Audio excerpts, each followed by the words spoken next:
जय गुरुदेव मित्रों, मैं ज्योतिष जितेंद्र रावल।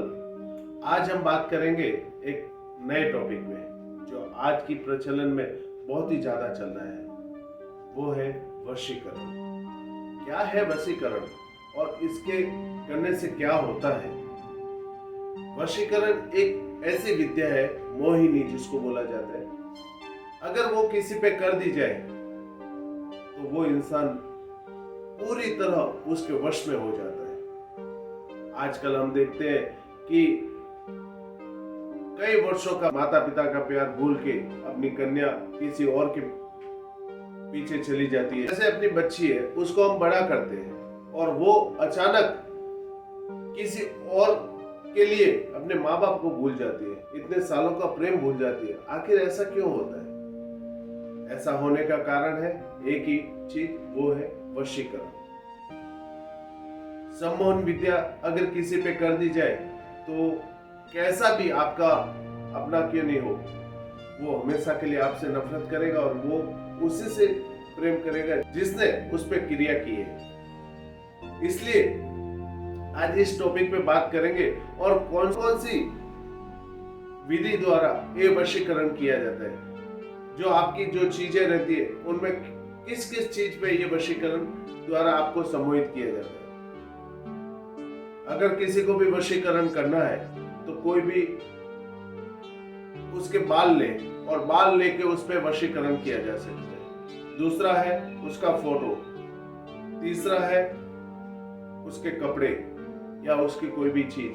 चौथा है उसको कैडबरी हुआ या कोई भी खाने की चीज है, उसमें शमशान की विभूति उसको खिला दी जाती है मरे हुए इंसान की। पांचवा है उसके पैरों की धूल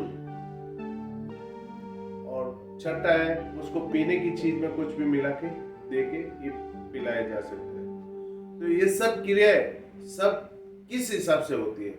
जैसे आपका कोई मित्र है, आप उनके साथ घूम रहे, उसने आपके 4 या 2 बाल जो भी तोड़ के ले लिए और उसमें वशीकरण किसी के द्वारा करवा के उस बालों को बहते हुए पानी में डाल दिया जाए, तो जब तक वो वशीकरण या तो वही व्यक्ति तोड़ सकता है या फिर कोई संत महात्मा ही तोड़ सकते हैं। तो इस प्रकार से या फिर उसको जब पानी से वो बाल मिलेंगे नहीं तब तक उस पर कोई भी क्रिया होगी नहीं, तब तक वो उसके वश में ही रहेगी। उसी प्रकार आप अपने कपड़े जब किसी को देते हो तो वो कभी नहीं देने चाहिए। क्यों? क्योंकि उसमें आपका ओरा रहता है।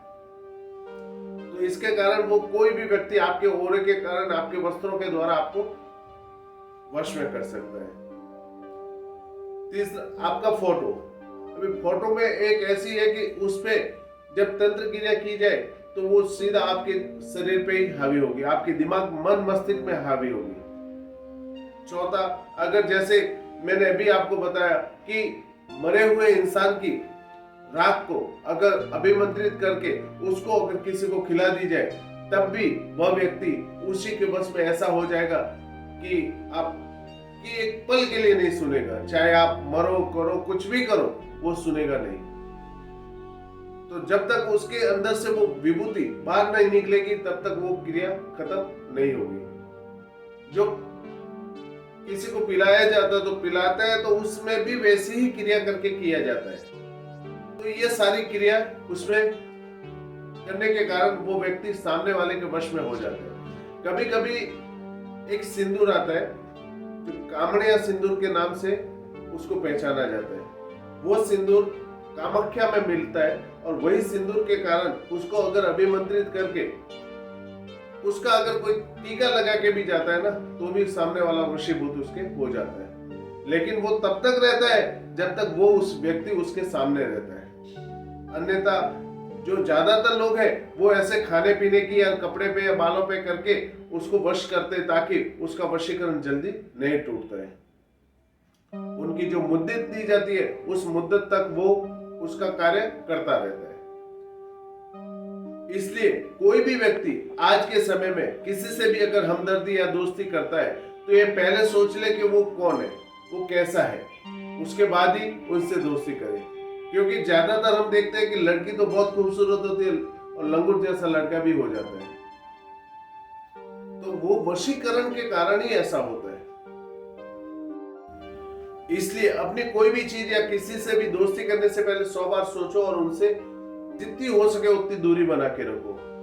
माता पिता आपके कोई आपका बुरा नहीं सोचेंगे, वो भी आपका अच्छा ही भला ही सोचेंगे। इसके लिए हर क्रिया में जितना हो सके उतना बचने की कोशिश करें और हो सके उतना अपने भगवान, अपने कुल देवी पितरों का भी ध्यान किया करें। और मंत्र, इष्ट का अपना मंत्र जो रहता है वो अगर आपका पावरफुल रहेगा तो वो वशीकरण क्रिया भी आप पे असर नहीं करेगी। इसके लिए ज्यादा से ज्यादा हो सकता है उनको गायत्री मंत्र का जप करे या महामृत्युंजय मंत्र का जप करता है तो उस व्यक्ति पे कोई भी क्रिया होने से पहले उसका प्रभाव बहुत कम उस पर रहता है, क्योंकि उनके इष्ट जो रहते हैं ना वो उनके रक्षा के लिए आगे आ जाते हैं। जो मैंने वशीकरण का बताया, उस क्रिया को कैसे तोड़ा जाए या सामने वाले को उसके वश से कैसे छुड़ाया जाए, तो उसकी चर्चा हम करेंगे अगले वीडियो में। अगर आज आपको मेरा वीडियो अच्छा लगा हो तो लाइक सब्सक्राइब जरूर करें और औरों तक भी पहुंचाएं। माँ भगवती आप सबका कल्याण करे। जय गुरुदेव।